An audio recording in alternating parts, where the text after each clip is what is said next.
To checkmate the king, we need to do only two things. Number 1, pushing the king to the last rank with our queen. Number 2, putting our king on the second diagonally opposite square to the king. So these are the squares that the knight cannot attack, so we will put our king in these squares as much as we can. We will push the king back, cutting the king off.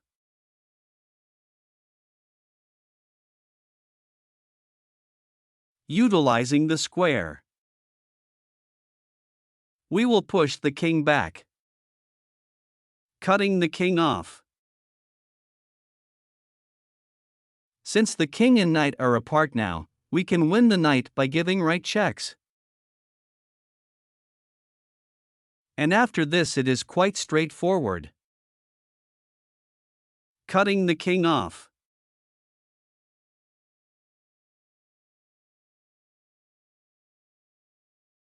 Since the king is stuck on the back rank, we can bring our king closer to deliver the final blow.